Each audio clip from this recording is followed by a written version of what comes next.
We're pleased to be joined via FaceTime from Capitol Hill by the chairman of the House Freedom Caucus and member of the Select Committee on Benghazi, Congressman Jim Jordan of Ohio. Jim, thanks for your time tonight on Newsmax Prime.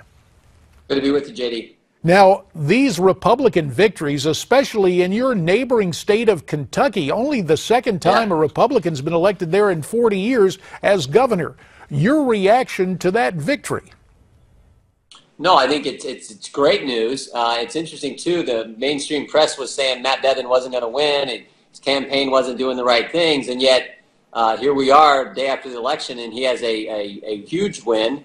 I think it just shows that conservative principles and people who are willing to articulate those and stand firm for those can do pretty well on election day. So it's a good day. And mindful of that, Jim, you just touched on it. The American people, conservative voters, are showing up. They want to see conservative policies implemented. Yep. Will this message reverberate to the Washington establishment? Let's hope so. They're trying to send it every way you can imagine. There was a poll a few weeks ago, 60% of Republicans feel Republican leaders in Congress have betrayed them. I always think that's it's an important word. It's not, disappointed them. It's not that they're slightly off track. It's betrayal. So that 60% is roughly the same numbers that we've all talked about now for several weeks. You add up Trump, Carson, Fiorini, and Cruz as outsider-type candidates. They total about 60% as well. So there's something happening out there. I think those same people probably showed up in a big way in Kentucky yesterday to elect Matt Bevin as the next governor. So I think the folks around here are getting it. Certainly the group that I get the privilege to chair in the Freedom Caucus, I think, understands that. In fact, our mission statement, JD, says we talk about the countless number of Americans who feel like Washington has forgotten them. Our job is to remember them and fight for them, and that's what we try to do. So I think it's starting to sink in. In the old days, it seemed that endorsements were more geographical than necessarily philosophical. For example, when John McCain ran for president in 2000, I was a member of the Arizona delegation. I supported him over George W. Bush. You've got the Ohio governor, John Kasich, running for president. Have you endorsed him, or do you make plans to? No, I'm not going to endorse in the presidential race. I think we got a good field. John Kasich's done, I think, a nice job as governor. And he's part of a very good field. Whoever emerges as our nominee, I think, is going to have a great chance to beat Secretary Clinton and be the next president, which is good news. In fact, I told a group the other day. I said, go back 3 years ago, the day after the election, when we were all depressed because we knew we had 4 more years of the Obama administration. If someone would have said that day that there's going to be a group of members in the House of Representatives called the Freedom Caucus who's going to be shaking things up, that Paul Ryan's going to be our next Speaker of the House, and that Ted Cruz and Marco Rubio are going to have a good chance of being President of the United States, people would have said, wow, that's a pretty good deal. So I think we're in a good position.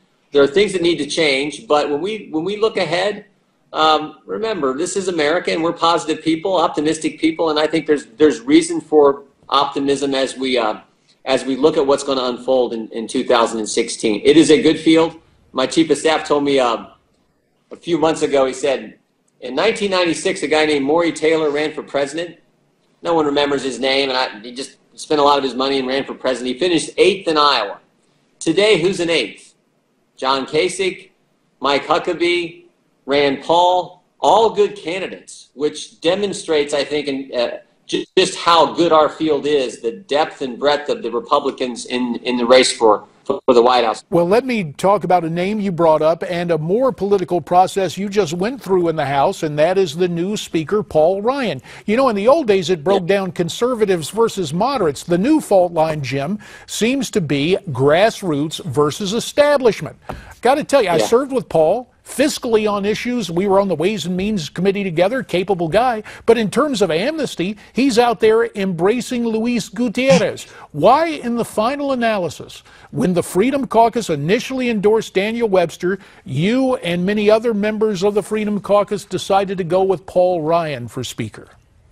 Well, we still supported. We didn't pull our endorsement for Congressman Webster. We supported him in the conference. What we said is, if Paul wins the conference vote, then we're going to support him on the floor of the House in the final vote, where the full House votes. So We did that. We think Paul, and look, when we met with Congressman Ryan, met with him for over an hour, our entire group, and I think every single member asked him a question.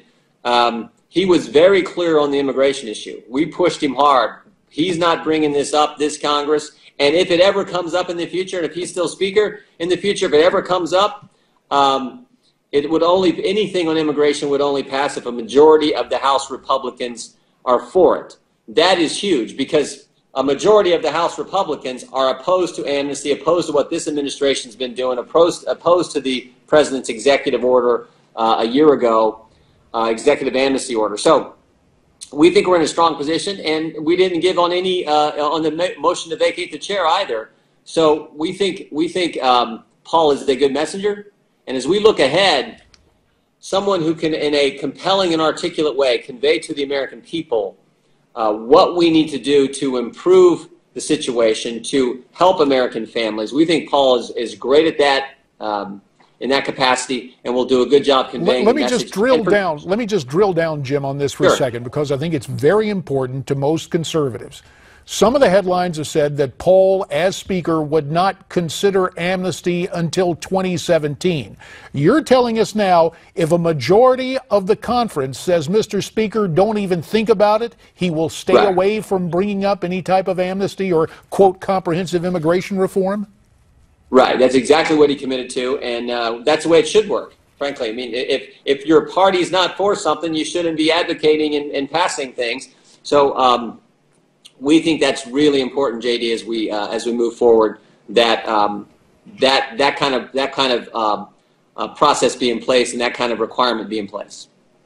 Jim, during the Benghazi committee hearing a couple of weeks back, you had a standout moment breaking down the discrepancies in the email traffic of Secretary of State Hillary Clinton. Let's take a moment and go back to what you said to the Secretary and replay that. Everything points to a terrorist attack. We just heard from Mr. Pompeo about the long history of terrorist incidents, terrorist violence in the country. And yet 5 days later, Susan Rice goes on 5 TV shows and she says this: Benghazi was a spontaneous reaction as a consequence of a video. So, if there's no evidence for a video-inspired protest, then where'd the false narrative start? Started with you, Madam Secretary. And you and other members of that committee, Jim, pointed out the discrepancies. Subsequently, we've seen reflected in opinion polls that the American people have a real problem with Mrs. Clinton when it comes to being trustworthy. Do you think the testimony and your questions had an impact on those polls? Well, I'll leave that to the American people. What I do know is the evidence, I think, strongly supports, JD, that she said one thing privately to her family, one thing privately to the Egyptian Prime Minister, another thing that was completely different to the American people in a public way. So when she talked to the Egyptian Prime Minister, for example, she said, "We know the film had nothing to do with the attack. It was a planned attack, not a protest." Plain language. Contrast that with what she said to the American people on the night of the attack. 10:08, the official statement from our government said, "Some have sought to justify this vicious behavior as a response to inflammatory material posted on the internet." Now, who in the heck talks like that? Right? The plain language with the Egyptian Prime Minister. It wasn't a film, it was a planned attack, it wasn't a protest, versus some have sought to justify vicious behavior. So that's what's so troubling, is she stuck with this misleading narrative with the American people for weeks after the attack, even though privately she told her family it was a terrorist attack, even though privately she told the Egyptian Prime Minister it was a terrorist attack and had nothing to do with the film. And I think they did it for political reasons, because we were 50 days before an election, and they couldn't have a terrorist attack when their whole campaign, one of their key campaign themes was GM's alive, Al-Qaeda is on the run, bin Laden is dead. So they had to go with this muddled up narrative about a video-inspired protest leading into an attack. Jim Jordan of Ohio, we thank you for your time tonight, and I think I heard the bells going off, so there may be a vote on the floor. It always happens. We really do appreciate your time tonight on Newsmax Prime. Up next, ISIS insists it brought down that Russian plane in Egypt. Now British and U.S. intelligence sources say that may in fact be the case. Lisa Ruth and Pete Hoekstra with our intelligence briefing next.